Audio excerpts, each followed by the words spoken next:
And at the moment, for the first time from the RJD, we have Srimati Sarika Paswan. Sarika Paswan ji, namaskar. जी नमस्कार नमस्कार. Sorry to keep you waiting, ma'am. Apologies to keep you waiting.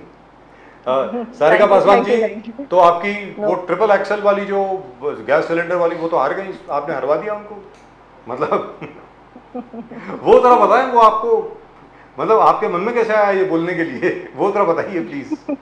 वो था क्या actually, जरा बताइए ना please. मैंने actually किसी पर्टिकुलर कुछ ऐसा सोच के तो नहीं बोला था किसी के लिए. इट वाज सडन, मींस के एक क्लिप मेरे सामने आया और उसके बाद जो बस जो जवाब मेरे अंदर से आई, क्योंकि मतलब कुछ भी ऐसा नहीं था कि इट वाज नॉट प्लान्ड और ये मैं बोलूंगी या मैं किसी के लिए बोल रही हूँ या पर्टिकुलर. लेकिन हाँ, जो चीज़ें पिछले कई हमने देखा है कि जब भाजपा की सरकार नहीं थी, जब एनडीए की सरकार केंद्र में नहीं थी और जब यूपी की सरकार थी, तो उस समय अगर सिलेंडर्स के दाम अगर 1 रुपए की भी बढ़ोतरी हो जाती थी, इंक्रीज होता था उनके प्राइस रेट में, तो कई अभी जो वर्तमान की भाजपा की जो नेत्रियां हैं वो उस समय में बहुत बड़े प्रदर्शन किया करती थी. सड़कों पे माथे पे सिलेंडर ले करके, अपने गले में प्याज के माले और ना जाने क्या क्या, मतलब बहुत अनोखे तरीके से, बहुत तरीके से वो सरकार को घेरने की कोशिश करती थी. वो तो एक लगता था कि ये लोग वो क्रांतिकारी लोग हैं जिन्हें देश की चिंता है, जिन्हें देश की महिलाओं की चिंता है, जिन्हें देश के गरीबों की चिंता है कि कैसे ये गरीब आवाम जनता जो है वो कैसे महंगाई की मार झेल रही है. और उस समय आपको पता होगा बजाज साहब की उस समय बड़ी महंगाई को लेकर के कई गाने भी बने थे. जी बने. बॉलीवुड में भी कई गाने ट्रेंड हुए थे, जिसमें एक बड़ा मशहूर गाना था कि भाई मोरे सैया तो खूब ही कमात है बट महंगाई डाइन खाए जाते हैं जी. और यही भाजपा वाले उस समय जो विपक्ष में थे वो बड़े मजे ले लेके इन गानों पे मतलब हमें घेरा करते थे, या जो उस समय सत्ता के में थे उनको घेरा करते थे. तो जब कहते हैं ना कि समय बदलता है, समय तो एक जैसा कभी रहता नहीं है और ना ही सत्ता और पावर कभी किसी के साथ अनंत और शाश्वत रूप में रही है. कुछ भी स्टेबल नहीं है यहाँ पे. जैसे टाइम बदलता है वैसे ही सबकी सत्ता भी बदलती है. सत्ता भी बदला, भाजपा को मौका मिला उसी सत्ता में बैठने का. वही नेत्रियां जो है वो कैबिनेट में मिनिस्टर भी बनाई गई, जो कल तक प्राइम मिनिस्टर उसको चूड़ियां भेजा करती थी, जो प्रदर्शन करती थी सड़कों पे सिलेंडर लेकर के. लेकिन आश्चर्य की बात है कि उनकी अंदर की वो सेंसिटिविटी जो है, जो एक समय जागृत थी, वो अचानक ही उस सरकार का हिस्सा होने के बाद मर गई, समाप्त हो गई. कई ऐसी घटनाएं हुई देश में, महिलाओं और बच्चों की बलात्कार, चाहे वो हाथरस की कांड हो या मणिपुर, तो खैर बहुत ही जघन्य है. आज तक मणिपुर जल रहा है. इतनी संवेदनहीनता की पराकाष्ठा मैं कहूंगी, एक्सट्रीम लेवल की मतलब भाजपा की जो है सेंसिटिव है ही नहीं कोई लोग, कोई नहीं, ना वहाँ की महिलाएं. But they've not said a word. This is very surprising. प्रतीक जी, ये जितनों का भी इन्होंने नाम लिया, नाम तो खैर उन्होंने कुछ लिया नहीं है. जैसे स्मृति ईरानी जी हो गई, हमारी मीनाक्षी लेखी जी हो गई, बाकी जितने भी लोग हैं उन्होंने मणिपुर के बारे में एक बार, not even a sentence. Now we know these people, we know these people, and they've not said a word about Manipur. And RSS है, सारिका जी, RSS ने उठा, मोहन भागवत जी ने मणिपुर के बारे में मोहन भागवत जी ने उठाया. Do you think? Unfortunately, Bhajpa ने कभी नहीं उठाया और मोहन भागवत जी की भी नींद आज 1 साल के बाद खुल रही है. जी. हम सब जानते हैं कि आरएसएस की, भाजपा की पितृ पार्टी आरएसएस है. कहां से आके संचालित होती है भाजपा? कोई भी इंपॉर्टेंट डिसीजंस जो होते हैं भाजपा के नेतृत्व वाले जो है वो अपने तो सो कॉल्ड फादर पार्टी जो है आरएसएस, उनसे पूछ कर ही लेती है. और आज जिस तरीके से लोकसभा के रिजल्ट के बाद जिस तरीके से इनको उम्मीद थी कि 400 प्लस ये सीट लाएंगे, हम जो राम को लाए हैं हम उनको लाएंगे, ना जाने किस किस तरह के स्लोगन ये लेके आ रहे थे, डिक्टेटरशिप, ओवर कॉन्फिडेंस, सारी चीजें तो भाजपा में इतनी समाहित हो गई थी कि ये किसी को कुछ समझ ही नहीं रहे थे. ये तो भूल गए थे कि हमारे देश में आज प्रजातंत्र लागू है, आज लोकतंत्र यहाँ मजबूत है, लोग वोट करते हैं और लोगों की वोट करने की ताकत ही होती है महत्वपूर्ण, जो किसी को जाकर के सत्ता में बैठने का मौका मिलता है. ये भाजपा. तो मैम ये बताएं, what happened in Bihar? Bihar में हुआ क्या असल में? Because we were all expecting, very frankly all of us here, हमारी अपेक्षा ये थी कि आरजेडी और कांग्रेस का जो कॉम्बिनेशन है वो मिनिमम 22 से 24 सीट लेकर के आएगा, लेकिन वो उल्टा हो गया. 24 सीट बीजेपी और जेडीयू की आ गई. तो ये कैसे हो गया? Was there, is there something we are unable to see? was something not all right with the way the elections were conducted? What happened, ma'am?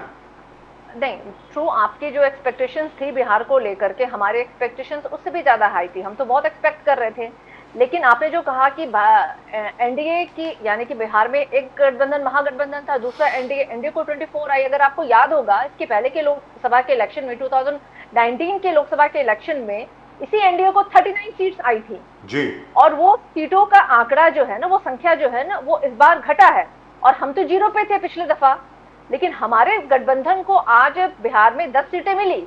ये हमारी कहीं ना कहीं गेन है, हम लोगों ने पाया है, खोया नहीं है।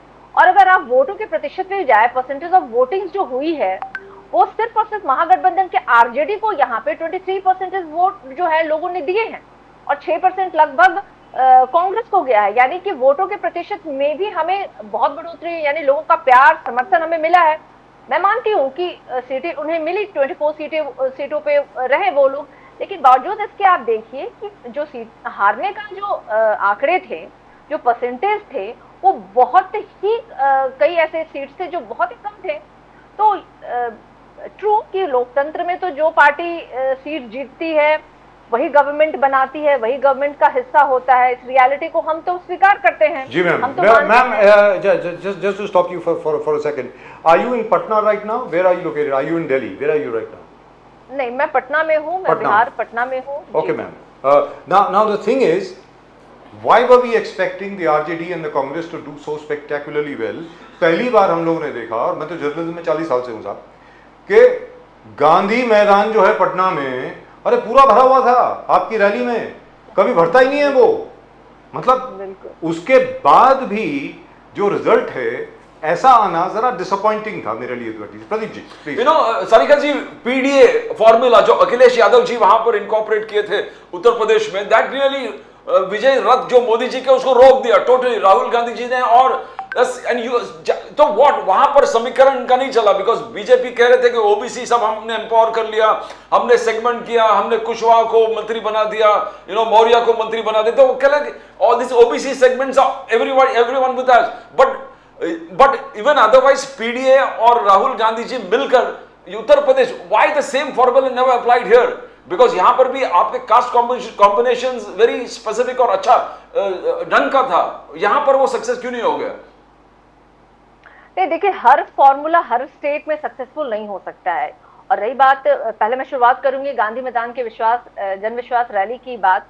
तो बहुत लंबे समय के बाद मुझे लगता है कि हमारे राष्ट्रीय अध्यक्ष लालू प्रसाद यादव जी की एक लास्ट रैली हुई थी, उसके बाद ये दूसरी रैली थी जिसमें कि गांधी मैदान जो है वो पूरी तरह से भरा हुआ था, एकदम पैक्ड था। और इतना ही नहीं, जब तेजस्वी यादव जी जनविश्वास रैली जो है वो सड़कों से उन्होंने शुरुआत की थी, तो उतना ही प्यार और समर्थन जनता का मिला था। और मैं यही बार बार कह रही हूँ कि ठीक है, हम उतनी सीटों पे जो हमारी उम्मीद थी, हमें जो एक्सपेक्टेड था, वो निश्चित रूप से हम वो सीट जीत नहीं पाए। लेकिन ये नहीं कहा जा सकता है कि कोई फॉर्मूला जो है वो काम नहीं किया, या हमें उस फॉर्मूला पे काम करते अगर जो सेम फॉर्मूला अखिलेश यादव जी ने अपने उत्तर प्रदेश में किया।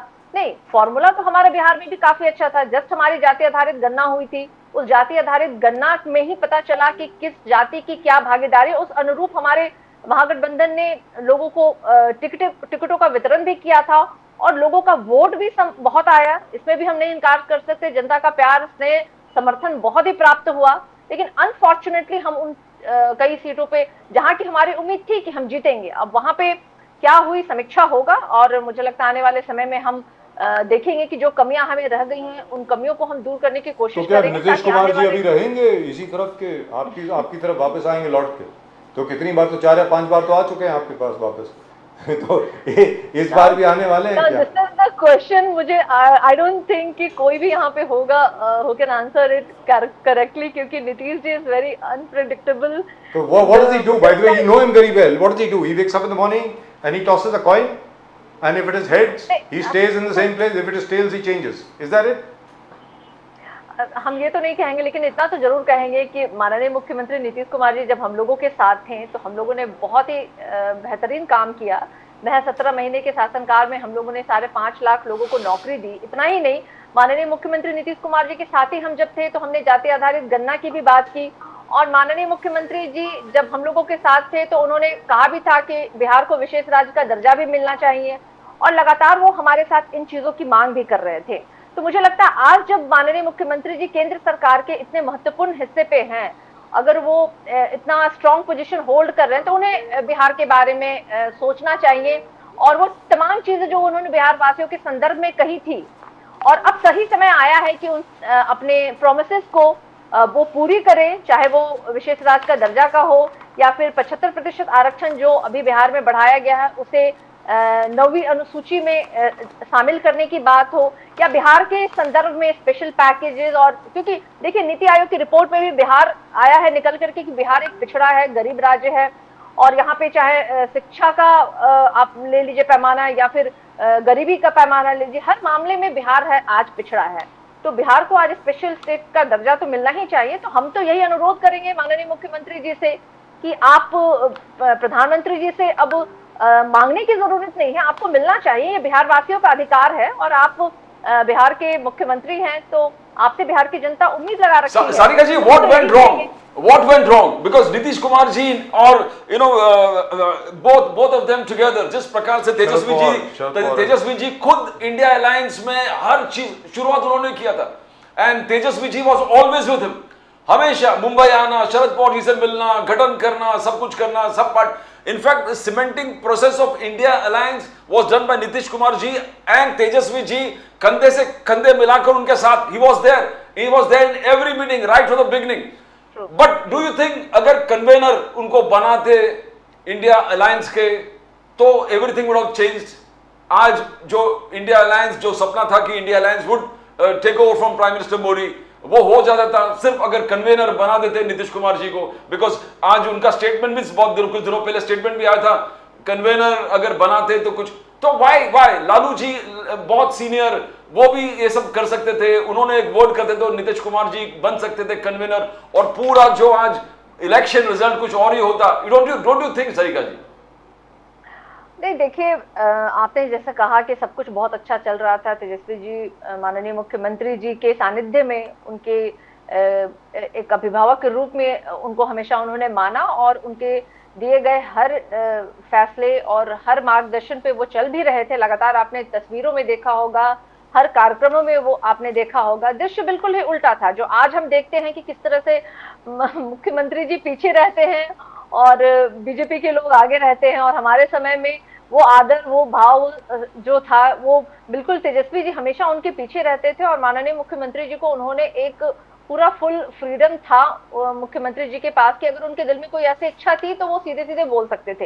लेकिन ऐसी कोई बात ना थी, ना कहीं मुख्यमंत्री जी के भी अंदर नहीं रही होगी, अन्यथा अगर रहती तो वो जरूर इस बात का वो जिक्र किया करते। वो अब क्या मजबूरी थी, किन कारणों से वो, क्योंकि 17 महीने में तो जो तेजस्वी जी ने बिहार वासियों के लिए किया, मुझे लगता है कि पूरी बिहार ने पूरे देश को एक एग्जाम्पल दिया है, पेश किया है, सेट किया है उन्होंने। क्योंकि महज 17 महीने में उन्होंने 5.5 लाख नौकरी देना, हालांकि मुख्य प्रधानमंत्री जी ने तो कहा था कि हर साल वो 2 करोड़ नौकरी देंगे, और 10 साल के टेन्योर में भी वो लोगों को 2 नौकरियां दे नहीं पाए। हालांकि उन्होंने नौकरी छीनने का काम किया, प्राइवेटाइज किया, उन्होंने सारे संसाधनों को उन्होंने बेचने का काम किया, और हर जगह से नौकरी को कम किया है, खत्म किया है, समाप्त करने की उन्होंने कोशिश की है। लेकिन 17 महीने के शासनकाल में माननीय मुख्यमंत्री जी के साथ डिप्टी सीएम के रूप में तेजस्वी यादव जी ने निश्चित रूप से बेहतरीन काम किया। तो और आज कहाँ रह गई होगी मैम सारिका जी, ये बताएं। और इस वक्त हमारे साथ हैं सारिका पासवान जी, तो कमी कहाँ रह गई होगी? क्योंकि देखिए साहब, 5.5 लाख नौकरियां बहुत बड़ी चीज होती है, एंड दिस इज वेरीफाइड। ये कोई ये नहीं है कि आप मतलब हवा में बोल रही हैं कि 5.5 लाख नौकरियां, it they were there, he had given it. So why didn't the people of Bihar vote overwhelmingly for Tejashwi Yadav? Tejashwi Yadav ji के लिए सारे वोट पड़ने चाहिए थे, ऐसा क्यों हुआ है? नहीं, तेजस्वी जी के लिए वोट्स पड़े हैं, और वोट्स पड़े हैं, और यही कारण है कि हम 10 सीटें हमारे गठबंधन ने जीता है, जब हम पिछले बार तो आरजेडी 1 सीट भी जीत नहीं पाई थी जी। और आपको पता है कि सिर्फ और सिर्फ कांग्रेस 1 सीट जीती थी। तो इस बार तो हमारा परफॉर्मेंस अगर हम उस हिसाब से देखें तो वोटों की प्रतिशत भी बढ़ी है, और इसलिए मैं कह रही हूँ, मैं जनता को दोषी बिल्कुल नहीं कह, उन्होंने हमें वोट नहीं किया, उन्होंने हमें समर्थन नहीं दिया, उनका वोट भी हमें मिला, उनका प्यार भी हमें मिला, क्या कैलकुलेशन कहाँ किस तरह से गड़बड़ाई है वो तो समीक्षा का विषय है। निश्चित रूप से हम बैठेंगे और इस पे हम डिस्कशन करेंगे और कहाँ क्या कमियां रह गई हैं उन कमियों को भी दूर करेंगे। लेकिन हाँ, जो यादव जी ने मुख्यमंत्री जी के साथ किया, ये मुख्यमंत्री जी को भी एहसास है, हमारे विपक्षी भी जान रहे हैं कि जो, क्योंकि उस 17 महीने के टेन्योर के बाद तो भाजपा पुनः जेडीयू के साथ सत्ता में आई है बिहार में, कितने काम कर लिए उन लोगों ने।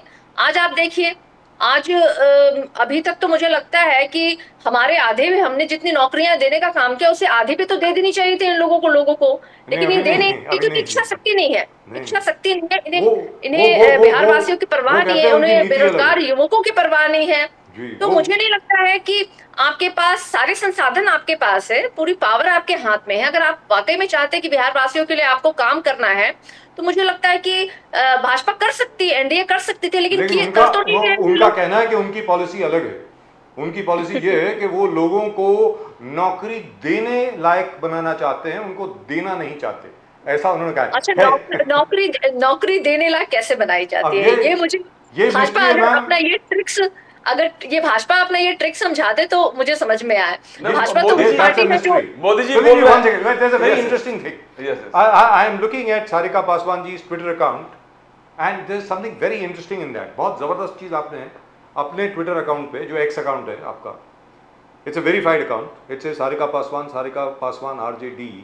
आपने कहा है कि कंगना रनौत जी सांसद बनी हैं और वो अब हमारे संविधान के ऊपर शपथ ग्रहण करेंगी, जिस संविधान में वो विश्वास नहीं करती हैं, क्योंकि उनके हिसाब से हमारा भारत 2014 में आजाद हुआ है। मैम, इसके बारे में जरा बताएंगे प्लीज। निश्चित रूप से देखिए, कंगना जी ने बहुत ऐसे सारे स्टेटमेंट दिए हैं और उन्होंने सार्वजनिक दिए हैं, सोशल मीडिया पे दिए हैं, कई चैनल्स में दिए हैं उन्होंने, जो उन्होंने कहा है कि हमारी ये आजादी तो भीख के स्वरूप में मिली है। और हम सब जानते हैं, हम तो बचपन से पढ़े हैं, आजादी की सारे संघर्षों के बारे में हमने पढ़ा है, हमारे महापुरुषों के बारे में पढ़ा है, उन क्रांतिकारियों के बारे में पढ़ा है कि किस तरीके से हमारा देश आजाद हुआ, ये हम सब जानते हैं। मुझे लगता है हमारे सारे पैनलिस्ट है वो भी मुझसे इत्तेफाक रखते होंगे कि हमारा देश जो है 1947 में आजाद हुआ।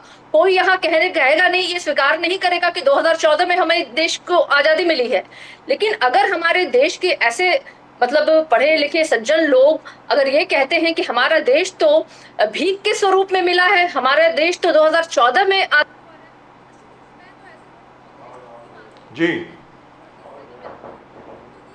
can't hear you ma'am, can you speak a bit louder ma'am please? मैं कहीं से भी ऐसे लोगों को नहीं मानती हूं कि ऐसे लोग हकदार हैं, हमारे देश में रहने लायक भी हैं। ये निश्चित रूप से देशद्रोही की श्रेणी में आते हैं, जो हमारे उन तमाम लोगों को, जिन लोगों ने अपने आजादी में अपने जान का बलिदान दिया, उन्होंने कई ऐसे हमारे लोगों की जान गई। अब जलियांवाला बाग में देखिए, अंग्रेजों ने लोगों पे कैसे गोलियां बरसाई थी, कितने लोगों को फांसी पे चढ़ाई गई, कितने लोगों ने अपने प्राण त्यागे। तो क्या उन तमाम लोगों की शहादत को आज झूठा करार देना, क्या ये कहीं से भी एक किसी देशभक्त के मुंह से आपने सुना होगा? लेकिन कंगना जी जैसी ऐसी महिलाएं हैं जो ऐसी भाषा बोलती हैं और वो बच के निकल भी जाती हैं, और भारतीय जनता पार्टी उनको टिकट देता है, सांसद बनाता है। बहुत बढ़िया बात है भाई, आप आज संसद में बैठ गई हैं, आज आप संविधान को उठा करके आप शपथ ले रही हैं, तो कंगना जी आज उसी संविधान को हाथ में लेकर के आप फिर से पुनः बोल दीजिए कि हमारा देश 2014 में आजाद हुआ था। आप क्या बोल पाएंगी कि हमारे देश को आजादी जो है वो भीख में मिलेंगी? तो मुझे आश्चर्य होता है ऐसे लोगों के ऐसे स्टेटमेंट के बावजूद भी भारतीय जनता पार्टी जो है वो जो खुद को हमेशा प्रिटेंड करती है कि हम देशभक्त हैं, हम सनातन हैं, हम हिंदुत्व हैं। हालांकि मैं कहना चाहूंगी कि भारतीय जनता पार्टी जब से केंद्र की सत्ता में काबिज हुई है, तब से हमारा सनातन धर्म जो है ना वो खतरे में रहा, हमारा हिंदू धर्म जो है ना वो खतरे में रहा। वरना मुगलों के शासन काल में भी कभी हिंदू धर्म और हमारा सत्ता में आई, तब से हमारा हिंदू धर्म और हमारा सनातन जो है वो खतरे में आ गया। वो हमेशा होता है मैम, वो हमेशा होता तो है। तेजस्वी जब जी बीजेपी आती है तो हिंदू धर्म हमेशा खतरे में हो जाता है। तेजस्वी जी ने 3 डिमांड तो नीतीश जी को रखा है कि देखो, बिहार विशेष राज्य दर्जा जो आपने कहा, सेकंड जाति जनगणना, थर्ड इज 75% रिजर्वेशंस, दैट जितना संख्या उतना हक। But you know there more to it, uniform civil code हो गया, एनआरसी हो गया, अग्निवीर स्कीम पे भी बातें हो गए. Now do you think there will be a roll back? Because Rahul Gandhi ji का कहना है कि your strong opposition has mellowed down prime minister Modi. He is come down from a dictator to a democrat. वो डेमोक्रेट जैसे बात करने लगे, सबको इन्वॉल्व करने लगे, संविधान को माथा टेक कर आगे बढ़ रहे. तो how do you see the change? ये चेंज में ये सब चेंजेस आ जाएंगे. मैंने अपनी बात की शुरुआत में ही कही थी कि लोकतंत्र की जीत हुई है, और लोकतंत्र की जीत इस तरह से हुई है कि जो मोदी जी इसके पहले 2 टेन्योर में हर एक फ्रेम में मोदी जी अकेले दिखाई देते थे. गलती से कोई अगर पास भी करने की कोशिश करे तो वो उसे हाथों से धक्का देके उस फ्रेम से बाहर कर दिया करते थे. लेकिन आज उस लोकतंत्र की ताकत है कि आज उसी फ्रेम में कई और भी चेहरे दिखाई दे रहे हैं. क्योंकि ये जो एनडीए की सरकार आज बनी है, कल मोदी की सरकार थी और आज एनडीए की सरकार है, जिसमें कई घटक दलें हैं, कई उनकी अन्य पार्टियां भी इसमें शामिल है. अगर 4 पिलर पे आज अगर एनडीए की सरकार केंद्र में है, अगर एक पिलर भी उसमें अगर हिलता है तो निश्चित रूप से यह सरकार उसी दिन धराशायी हो जाएगी. और निश्चित रूप से ऐसी स्थिति में तो चेंजेस होने ही है. बावजूद अभी मुझे लगता है कि और बदलाव की आवश्यकता है. नरेंद्र मोदी जी को डिक्टेटरशिप तो निश्चित रूप से अब चलने वाली नहीं है, क्योंकि एक बहुत मजबूत विपक्ष जो है उनके सामने खड़ा है. कल ये विपक्ष निश्चित रूप से कमजोर था, और यही कारण है कि उन्होंने बहुत ही 0 आवर्स में उन्होंने कई ऐसे डिसीजंस लिए. महिलाओं को ठगने की कोशिश की, 33% आरक्षण की बात इन्होंने की. और मैं पूछना चाहूंगी कि बिहार से कितनी महिलाओं को इन्होंने लोकसभा में टिकट दी?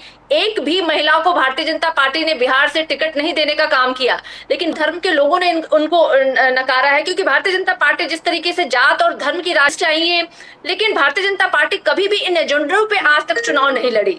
लेकिन देश की जनता ने आज उनको अगर मैंडेट नहीं दिया है, तो उसके सबसे महत्वपूर्ण कारण यही है कि आज भारतीय जनता पार्टी के एजेंडों को, जो धर्म और जात के एजेंडे हो, उसको देश की जनता ने नकारा है.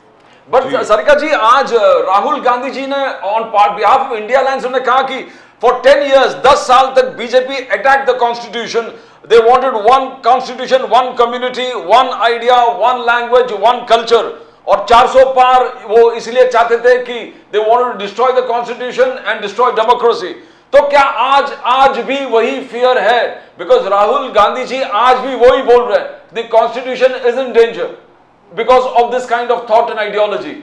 But do you think this opposition is very strong और उसको repulse कर पाएंगे? सारिका जी. नहीं, देखिए, हमारे ऑपोजिशन निश्चित रूप से कल भी कमजोर थी, तो भी हम लड़ रहे थे. इसी डेमोक्रेसी को बचाने के लिए लड़ रहे थे, इसी कॉन्स्टिट्यूशन को बचाने के लिए लड़ रहे थे. क्योंकि 2024 में भारतीय जनता पार्टी के कई ऐसे जो सीक्रेट है वो लोगों के पब्लिक डोमेन में गया, जहां ये लोग खुलेआम कह रहे थे कि हम 400 पार होंगे तो हम कॉन्स्टिट्यूशन में चेंजेस करेंगे. और चेंजेस करने के पीछे इनका सीधा उद्देश्य यही था कि ये चाह रहे थे कि लोगों से वोट करने का अधिकार भी ये छीन. डर तो हमें ना आज है ना कल था. लड़ाई से कल भी लड़ रहे थे जब हम कमजोर विपक्ष थे, और आज तो मजबूत विपक्ष है. Audio gentlemen. Sorry. Yes, you're right now. We can hear you now. Could you repeat that, please? अभी जो आप बोल रहे थे, could you repeat that, please? Sure. Actually, हाँ, मैं ये कह रही थी, कल तो हम कमजोर विपक्ष थे, बावजूद इसके हम कभी भी इन विषयों पे डरे नहीं. हम लगातार अपने मुद्दों को उठा रहे थे. और भारतीय जनता पार्टी के कई ऐसे सीक्रेट जो है वो पब्लिक डोमेन में गए, जब ये कह रहे थे कि हम 400 पार जब आएंगे तो हम कॉन्स्टिट्यूशन में चेंजेस करेंगे, हम डेमोक्रेसी में वो लोगों से वोट करने की ताकत भी वो छीनना चाह रहे थे. तो ऐसे मुद्दे लगातार जनता के बीच में थे, और हमारी लड़ाई जब हम कमजोर थे तब भी लड़ रहे थे, और आज तो निश्चित रूप से बहुत मजबूत स्थिति में है.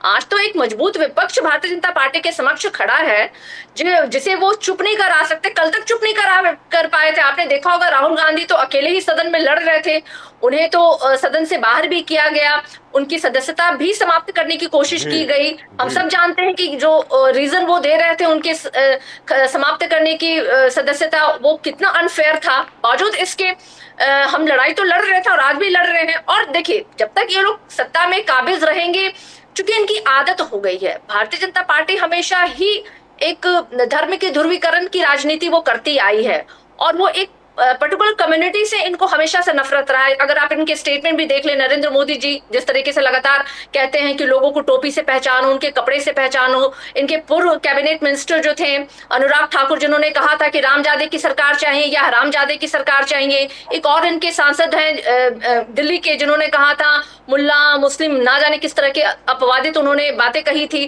तो ऐसे स्टेटमेंट भारतीय जनता पार्टी की तरफ से निरंतर आते रहे, पर्टिकुलर एक कम्युनिटी को लेकर के। Wasn't that the tribal minister, ma'am? I think that was the tribal affairs minister, not Anurag Thakur. Anurag Thakur had said something about goli maro salon ko or something. गोली मारो सालों को, हाँ, देश के गद्दारों को, yes. This was by the tribal affairs minister. जो आप बोल रही हैं वो बीजेपी की ही मंत्री थी जिन्होंने कहा था, ये दुरुस्त बात। भारतीय जनता पार्टी के मंत्री विधायक के स्टेटमेंट्स हमेशा ही ऐसे ही हेट स्पीचेस देने के लिए वो हमेशा जाने जाते हैं। आप अभी 2024 के चुनाव में देख ले, जिस तरीके से प्रधानमंत्री जी हमारे एजेंडे के सामने टिक नहीं पा रहे थे, तो वो कभी मटन ला रहे थे, कभी मछली ला रहे थे, कभी मुजरा करवा रहे थे, लेकिन प्रधानमंत्री जी ने कभी भी मंगलसूत्र को भूल गई। मंगलसूत्र को, ऑफ कोर्स मंगलसूत्र को भी thank you for reminding me. और जिस तरीके से तमाम मतलब मंगलसूत्र पूछना पड़ेगा लोगों से, यार सुरक्षित है कि नहीं है, जरा बता दीजिए। देखिए प्रधानमंत्री जी, I really want to know what was that? Why would the prime minister say such a thing? प्रधानमंत्री ऐसी बात क्यों बोलेगा? कोई भी प्रधानमंत्री ऐसी बात क्यों बोलेंगे?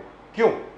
आप बताएं जरा प्लीज। देखिए कहते हैं ना कि कुछ तो कहना है जाकर के मंच पे जाकर के, तो अनर्गल ही कहिए अगर आपके पास मुद्दे नहीं है, क्योंकि आप महंगाई पे बात नहीं कर सकते हैं। महंगाई पे आप बात करेंगे, किसके खिलाफ आप बोलेंगे? सरकार में तो आप थे, 10 सालों से आपकी सरकार थी। आप महंगाई पे आप बोल नहीं सकते हैं, आप शिक्षा पे बोल नहीं सकते हैं, आप स्वास्थ्य पे बोल नहीं सकते, आप रोजगार पे नहीं बोल सकते हैं। तो आखिर आपके पास विषय क्या है बोलने के लिए? तो यही कारण था कि जब कोई विषय ना हो तो आप लोगों को बरगलाइए। आपने धर्म की राजनीति करने की कोशिश की, लेकिन जनता ने उसको अस्वीकार किया। किसी को भी मतलब नहीं है आप मंदिर बना रहे हैं, मस्जिद बना रहे हैं आप, या क्या कर रहे हैं। धर्म का विषय सबकी आस्था का प्रतीक है, कोई एक पर्टिकुलर किसी भी व्यक्ति का ये विषय नहीं होता है। ये हम सब मानते हैं भगवान को, हम सब अपने धर्मों में आस्था रखते हैं। तो मुझे लगता है राजनीतिक मंचों पे अगर आप धर्म को लाना शुरू कीजिएगा तो कितनी बार जनता आपको स्वीकार करेगी? कभी ना कभी तो आपको उनकी साइड से रिजेक्शन सुनने को मिलेगा। और 2024 के रिजल्ट जो है वो जनता का रिजेक्शन था। भाजपा के Rahul Gandhi, Sarika ji, Rahul Gandhi ji also said that the entire media, this election was very tough. Election was extremely tough. The entire media was against us. The media was against us. CBI, ED, Income Tax was against us. Election Commission was against us. Election Commission बोले कि against all rules, Prime Minister goes and does meditation. Election commission doesn't do anything about it. Yes, yes. आपने देखा होगा जिस तरीके से CBI, income tax, ED को अपने विपक्षियों के पीछे भेजा गया, राहुल गांधी जी एंड फैमिलीज के पीछे भेजा गया, उनके अकाउंट्स तक को फ्रीज कराया गया ताकि वो इलेक्शंस में भी उन्हें बाधा पहुंचे। तो ये तमाम ऐसी चीजें थी जो सबके सामने है, कुछ भी यहाँ पे हिडन एंड हाइड नहीं किया गया है, सब कुछ सामने है। लगातार जिस तरीके से हमारे यहाँ भी सीबीआई, इनकम टैक्स के लगातार छापे पड़े थे। आप झारखंड में देखिए हेमंत सोरेन जी को गिरफ्तार किया गया, दिल्ली में आप देखिए अरविंद केजरीवाल जी को गिरफ्तार किया गया। तो कौन सी ऐसी घटना है जहां दिखा रहा है भाजपा जब डरती है तो वो मशीनरी का उपयोग करती है, और जिस तरीके से उन्होंने सरकारी तंत्र का दुरुपयोग करके अपने विपक्षियों को, मैम वो तो अभी भी करेंगे, ऐसी क्या बात है। ये सारे तंत्र जो हैं भाई उन्हीं की देखरेख में है ना अभी भी, और सारे मंत्री भी वही हैं, कंटिन्यूटी है ना मैम। देखिए हम तो कह रहे हैं ना, हम तो कल एक कमजोर विपक्ष में थे तब हम नहीं डरे, आज हम मजबूत है विपक्ष तो हम नहीं डर रहे हैं, क्योंकि लड़ाई तो यहाँ पे सच और झूठ की है। एक तरफ जहां वो लोग हैं जिन्होंने हमेशा ही जनता के समक्ष झूठ बोला है, चाहे वो 15 लाख रुपए हर एक के खाते में जाएंगे, 2 करोड़ और बेटियों के अस्मिता की बात हो, स्वतंत्रता की बात हो, विकास की बात हो, तो भारतीय जनता पार्टी जो हमेशा से ही जनता के समक्ष जिन्होंने झूठ बोला, एक वो झूठे लोग थे और एक वो लोग जो मुद्दे की बात कर रहे थे, और बहुत कम समय में, अल्प समय में उन्होंने अपने मुद्दे पे कही गई बातों को पूरी करने की कोशिश भी की। तो ये लड़ाई तो सत्य और असत्य की है, लेकिन कहते हैं ना कि सत्य परेशान हो सकता है पर पराजित नहीं होता है, और हम सत्य के साथ खड़े, हमारी लड़ाई सत्य के लिए है। तो भारतीय जनता पार्टी चाहे लाख परेशान कर ले हमें, हम पराजित तो निश्चित रूप से नहीं होंगे, घुटने कभी नहीं टेकेंगे, और हमें उस दिन का इंतजार है। और हम जान रहे हैं कि वो दिन भी आएगा जब इन अहंकारी और इन डिक्टेटरशिप की सत्ता से देश को आजादी मिलेगी, क्योंकि एक पुनः एक जो है वो दौर आ रहा है। मुझे लगता है कि इस बार का भी रिजल्ट जो है वो बहुत चौंकाने वाला था, उम्मीदों से बेहतर। भारतीय जनता पार्टी ने जो उम्मीद नहीं किया था, कई ऐसी कंपनीज थी जिन्होंने अपने एग्जिट पोल में भाजपा को 450 पार करवा दिया था, हमें तो उन्होंने हरा ही दिया था, कहीं हम फ्रेम में थे भी नहीं। बावजूद इसके हमने अपनी लड़ाई लड़ी और एक मजबूत विपक्ष के रूप में आज हम भारतीय जनता पार्टी के समक्ष खड़े हैं और सामने खड़े हैं, और भारतीय जनता पार्टी को हम उनके हर गलती की गई गलतियों के लिए याद दिलाएंगे और कोई गलती करने नहीं देंगे। ये तो जरूर हम अपनी जिम्मेदारी को निभाएंगे, क्योंकि विपक्ष का Wonderful. मतलब ही Thank you होता है so कि much, ma'am. It's a great pleasure talking to you. It's been a great pleasure talking to you. Thank you so Thank you much so for much. coming on our show Thank you so for much. the first time. It's a real pleasure listening to you. Same here, my pleasure, my pleasure. Sarika Thank you so Paswan much. जी, नमस्कार. Thank you. Thank जय सिया राम, हर हर Mahadev. Thank you. That was nice. Very passionate. Very passionate about RJD, and she's quite right. Last time they didn't get a single seat. Today they've got 4 to the RJD and 3 to the Congress and 3 to their other India Alliance partners. The 4-3-3, so that's about 10, which is I think not bad at all, Pradeep ji. बिल्कुल बिल्कुल sir. I mean, From Rahul- 0 to 10. बिल्कुल sir. I mean, if you see Akhilesh Yadav, Tejasvi Yadav, Yes. Rahul Gandhi, they have merged and mixed so well. I mean, they have done fantastic. Their coordination, their chemistry for working for the people, and the secular values that they all believe in. They believe in the pro-poor ideology that they believe in.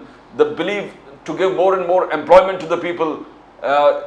So Jati Jangarna ke bare mein, increase of reservations, as Tejasvi says, around to 75% usko incorporate kijiye. So they are very passionate about the manifestos and goals that they have, and it's a mix of Gandhian and you can say Ram Manohar Lohia, this kind of a mixture of both the ideologies. Ji. And let's be very clear, you need a strong opposition irrespective of anything else. I mean, you can't have a situation where there is no opposition at all. I mean, parliament के अंदर अगर जब कोई opposition ही नहीं है तो parliament काहे का होगा प्रदीप जी? सीधी बात है. अभी कोई डिस्कशन तो होगा. अभी सरकार को पुनर्विचार करना तो पड़ेगा. Like for example I tell you, जैसे अग्निवीर स्कीम है, ये अग्निपथ स्कीम जो है जिसमें अग्निवीर आते हैं, the whole army is protesting against it, all the armed forces are protesting against it, even the chief of army staff and everybody else has said it needs tweaking. ये 4 साल का पीरियड बहुत कम है भैया, इसको 7 या 10 साल का होना चाहिए और उसमें ये बेनिफिट्स जो हैं उनको मिलने चाहिए. सीधी बात है. अभी वो क्या कर रहे हैं, अग्निपथ स्कीम के द्वारा अग्निवीर जो एम्प्लॉयमेंट थी वो ये थी कि इनको पेंशन ना देनी पड़े, सिर्फ एक कट ऑफ, इनको वन टाइम पेमेंट दी जाएगी, उसके बाद आप चलते बनो. This is not the way. It doesn't work like that. There are certain institutions which you have to preserve, Pradeep ji. बिल्कुल.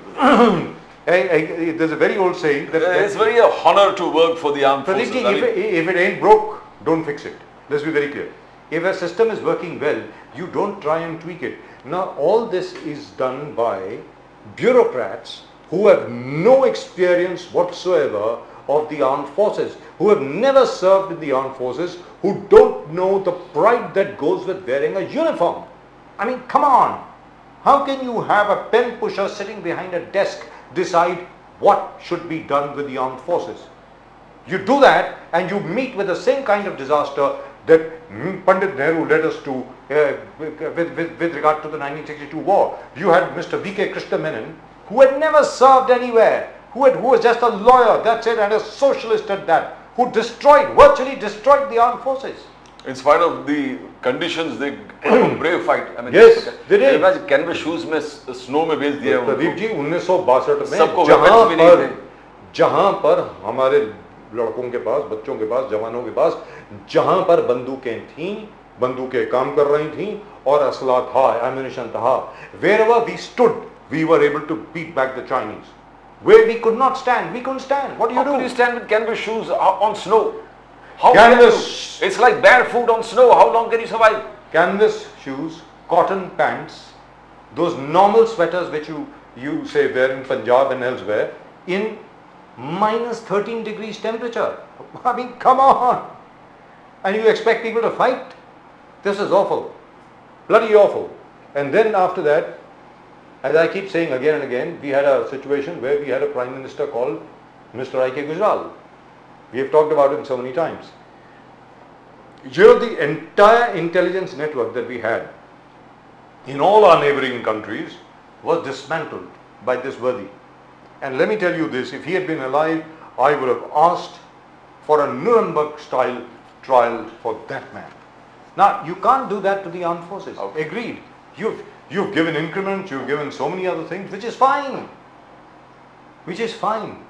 And you know what they've done? Sir, जो senior citizens हैं, 70 साल के भी ऊपर के citizens हैं, वो not supposed to pay tax. ये जो पेंशन मिलती है ना फौजियों को, प्रदीप जी, बिल्कुल बिल्कुल, पहले उनका TDS कटता है और उसके बाद pensions are also taxable. आप मुझे बताइए, मतलब ये क्या है? अरे क्या कर रहे हो भाई? What are you doing? I think the first thing that Mr. Modi needs to do is to listen more to political advice than to bureaucratic advice. Abhi tak, there is a set of bureaucrats from a particular state cadre which has been advising Mr. Modi. Now luck has been with him, let's be very clear. Luck has been with him and we have gotten by. Now he has to listen to people on the ground. Yesterday he was advising the PMO. He was advising them on his vision. He was advising that we need to take India to great heights. We need to think differently. We need to act differently. I hope he does. And at least he's got the vision. If you see the armed forces today are also very happy about the kind of weaponry, the kind of instruments and latest technology that is implemented in the force. And they've got increments. Increments. But the only thing they're unhappy about is the shortage in manpower. And that shortage in manpower is going to continue as long as this Agniveer thing continues. Pradeep ji. And his entire ideology, the last city, last village being the first village, and develop that as you're developing the first village, more roads, more connectivity. Earlier, as we always discussed, the army going to Chinese border was 3-4 months exercise. Go through the jungles without any roads, go through terrains, go barefoot carrying your weapon or whatever you can. So things have changed now. Things have changed. Quite true. But so it is also true. We need to also appreciate where he has done, given the latest weapons to but them. It is also true. But it is also true that we have 6 Gurkha regiments and no recruitment has taken place as far as those Gurkha regiments is concerned. We are 30,000 soldiers short. And very shortly, Nepal and China are likely to sign an agreement where Nepali Gurkhas, who up till now only used to join the Indian Army, will probably be joining the Chinese Army. The People's Liberation Army of China will have Gurkhas. What could be more tragic or disastrous than that? And happy about using technology for the armed forces. The satellites out there in space, looking and monitoring the borders, keeping an absolute contact and direct contact with our... we have built a system which is absolutely, you can say, razor edge and the finest technology that is available right now. And more and more, you can say, powering the army, flexing, because all these things are adding to advantage to the army. And the latest weaponry. But Pradeep ji, you cannot have a situation where you are short of manpower. You can't have. You need to recruit people because what uses technology unless you have the man behind to use it? Yes, even if you have 1 lakh drones, the latest drones, but still you need somebody has to manage them, right? Manage them, bilkul, sir. What are you going to do at that time? So my point is, this is fine, but there has to be a holistic solution. But that's just about the armed forces. Let's also talk about employment. We have to wake up to the fact that there is an employment crisis. Sir, employment crisis है इस वक्त हिंदुस्तान में, बेरोजगारी इतनी बढ़ गई है, मुझे तो मतलब very frankly Sir, speaking, employment one of the biggest reasons apart from democracy in खतरा, danger to the constitution और लोकतंत्र खतरे में, इससे बहुत important एक factor था unemployment. And probably Uttar Pradesh में this was rampant, Maharashtra also rampant. Sir, Haryana, wherever they have laws and otherwise it was a smooth affair, but this employment and unemployment ratio जो high था was a very big factor. Haryana, Uttar Pradesh, Bihar, Maharashtra, west Bengal, यहाँ पर बेरोजगारी की वजह से जो vote पड़ा है ना मोदी जी के खिलाफ, मतलब I don't think he was advised properly. Let's be very clear. Let's go straight across to Nasir साहब, नासिर हुसैन साहब हैं इस वक्त हमारे साथ कांग्रेस के. नासिर साहब नमस्कार.